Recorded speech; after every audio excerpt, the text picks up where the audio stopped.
Hello friends, स्वागत है आप सभी का आपके अपने यूट्यूब चैनल पे। और फ्रेंड्स, आज मैं आपके लिए केबीसी के नियरेस्ट टू करेक्ट क्वेश्चंस लेके आया हूँ। जैसा कि आप लोग जानते हैं कि आईवीआर कॉल आनी शुरू हो चुकी है फिर से। और आईवीआर कॉल पे जो है ये एक महत्वपूर्ण क्वेश्चन है जो कि पूछा जाता है, जिसमें आपका आंसर करेक्ट ना हो कोई बात नहीं, लेकिन करेक्ट के नियर होना चाहिए।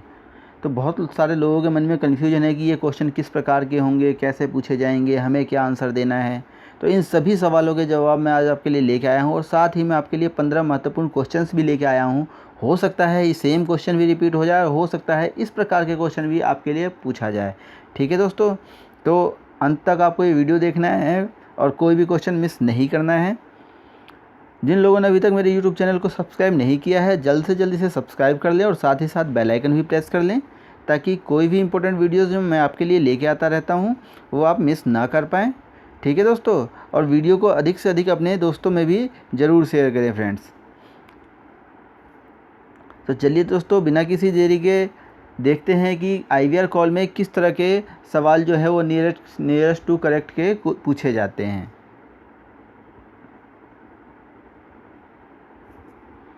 जैसे दोस्तों, इस प्रकार का क्वेश्चन भी जो फर्स्ट राउंड का जो ऑडिशन हुआ था, उस ऑडिशन कह रहा हूँ, फर्स्ट राउंड में जो रजिस्ट्रेशन हुआ था और उसमें जो आईवीआर कॉल आई थी, जैसा कि आप जानते हैं कि सेकंड राउंड का रजिस्ट्रेशन दोबारा फिर शुरू किया गया था। तो फर्स्ट राउंड में जो आईवीआर कॉल आई थी उसमें इस तरह के क्वेश्चन बहुत लोगों से, बहुत स्टूडेंट से, बहुत सब्सक्राइबर से पूछे गए थे। उन्होंने मुझसे मेरे साथ शेयर किया था, तो उसी के बिहाफ में मैं आपके लिए कुछ उससे मिलते जुलते क्वेश्चन लेके आया हूँ। तो पहला क्वेश्चन देखते हैं, दिल्ली से जयपुर के बीच की दूरी कितनी है। इस प्रकार से क्वेश्चन आपसे पूछा जाएगा आईवीआर कॉल पे कि दिल्ली से जयपुर के बीच की दूरी कितनी है।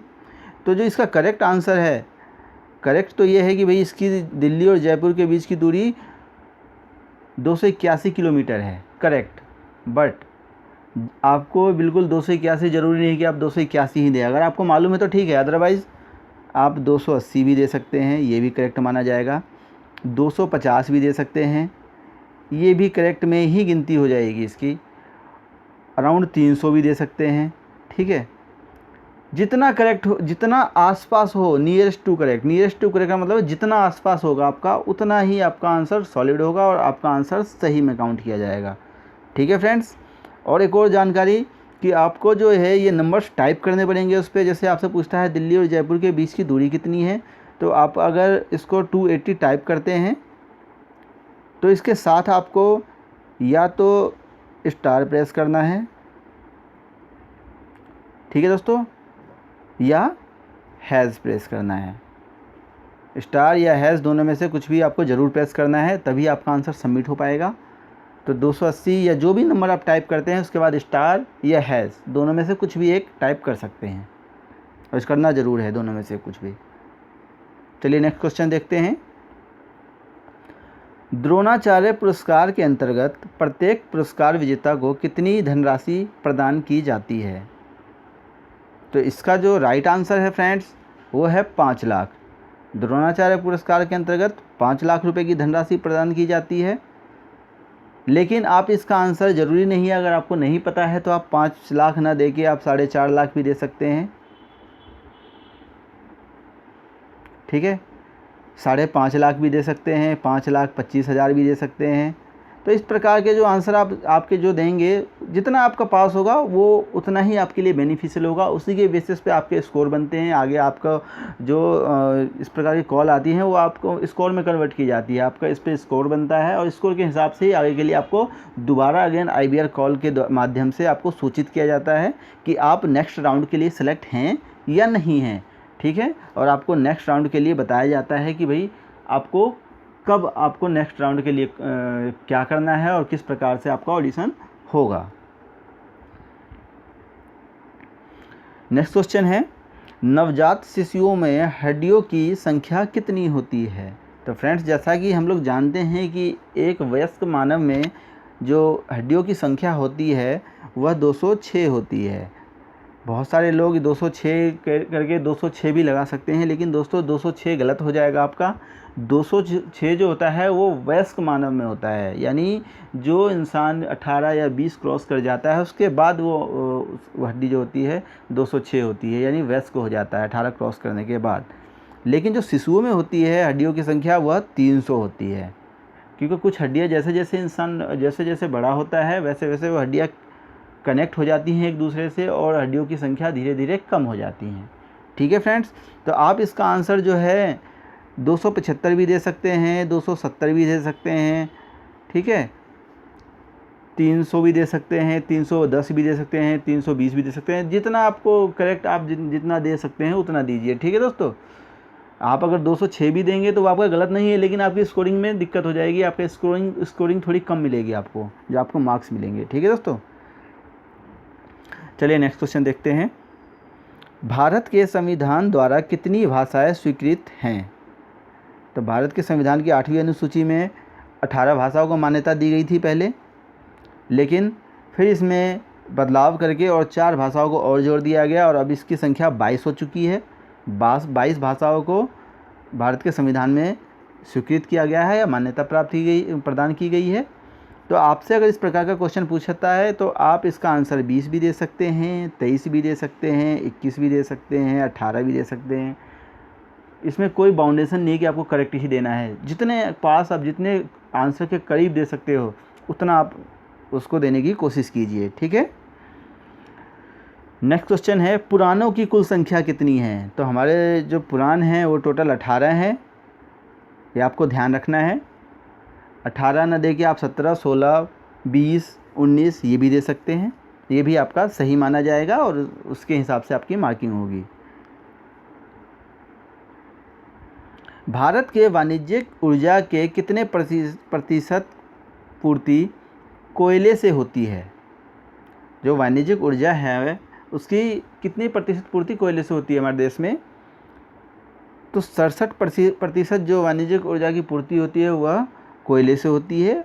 आप इसका आंसर 67 तो दे ही सकते हैं, वो तो बिल्कुल करेक्ट है। अगर आपको नहीं मालूम है तो 60, 65, 62, 70 कुछ भी दिया जा सकता है। ठीक है फ्रेंड्स, तो उसके हिसाब से आपकी स्कोरिंग होगी। आसपास में दीजिए बिल्कुल ही। आप एक बार ज़रूर इन क्वेश्चंस को ध्यान जरूर कर लीजिए, हो सकता है आपको उस समय ना पता हो तो आप दिमाग में थोड़ा बहुत भी रहेगा तो उसके आसपास आप ज़रूर दे देंगे आंसर इसका। नेक्स्ट क्वेश्चन है, भारत में वर्तमान में कितने लाख हेक्टेयर भूमि सिंचित है? अर्थात कितने लाख हेक्टेयर भूमि पर सिंचाई की जाती है और वह उस पर जो है खेती की जाती है? तो 850 इसका सही उत्तर हो जाएगा दोस्तों। 850 लाख हेक्टेयर भूमि जो है वह सिंचित है भारत में।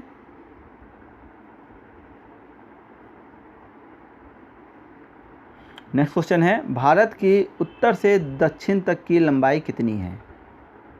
तो भारत की उत्तर और दक्षिण, उत्तर यानी जो ऊपर से कश्मीर से शुरू होकर और नीचे कन्याकुमारी तक जाता है दक्षिणतम बिंदु तमिलनाडु के, तो वहाँ तक की दूरी कितनी है? लंबाई किलोमीटर में बताना है हमें। तो जो उसकी एक्यूरेट लंबाई है वो 3214 किलोमीटर है, 3214 किलोमीटर। आप इसका आंसर 3200 भी दे सकते हैं, ये भी सही माना जाएगा। आप इसका आंसर 3300 भी दे सकते हैं, ये भी सही है। और आप इसका आंसर 3250 भी दे सकते हैं, तो ये भी सही आंसर है इसका। बस डिपेंड ये करता है कि आप जितने क्लोज होंगे आंसर के उतने आपकी मार्किंग ज़्यादा होगी। ठीक है फ्रेंड्स, चलिए नेक्स्ट क्वेश्चन देखते हैं। भारत के तटरेखा की लंबाई कितनी है? तटरेखा का मतलब होता है समुद्र की रेखा। समुद्री रेखाएं जो होती हैं, जो समुद्री सीमाएं होती हैं, उसकी लंबाई कितनी है? तो जो समुद्री सीमाओं की लंबाई है वह 6100 किलोमीटर है टोटल, संपूर्ण भारत की। गुजरात लगता है, नीचे प्रशांत महासागर है, तो संपूर्ण जो एरिया है उसकी लंबाई सब मिला के पूछी गई है। तो भारत की कुल समुद्री सीमाओं की जो लंबाई है, तटरेखाओं की लंबाई जो है वो 6100 किलोमीटर है, 6100 किलोमीटर। आप इसका आंसर 6000 किलोमीटर भी दे सकते हैं, 6200 भी दे सकते हैं, होने को 5800 भी दे सकते हैं, 5900 भी दे सकते हैं, 6150 भी दे सकते हैं। सभी आंसर सही हैं, बस जितना करेक्ट होंगे वो आपके लिए ही फ़ायदेमंद है, जितने आप आंसर के नज़दीक हों। नेक्स्ट क्वेश्चन है, भारत की स्थलीय सीमा की लंबाई कितनी है? अभी देखिए दोस्तों, हमने अभी जलीय सीमा जाना था, तटीय रेखा, अब हम स्थलीय सीमा जानते हैं। जैसे उधर पाकिस्तान, नेपाल, बांग्लादेश, चाइना, तो इन सब के साथ जो हमारी सीमाएं शेयर होती है वो स्थलीय सीमाएं हैं और उसकी जो लंबाई है वह 15,200 किलोमीटर है टोटल। ठीक है फ्रेंड्स, तो आपको ये क्वेश्चन ध्यान रखना है, इस प्रकार के आंसर आपको ध्यान रखने हैं और कोशिश करना है कि अब ज़्यादा से ज़्यादा जितने नज़दीक आप आंसर दे सकें। बिल्कुल करेक्ट दे दें तो बहुत अच्छी बात है, नहीं तो जितने नज़दीक दे दें आप उसका आंसर, वो आपके लिए बहुत ही बेस्ट होगा।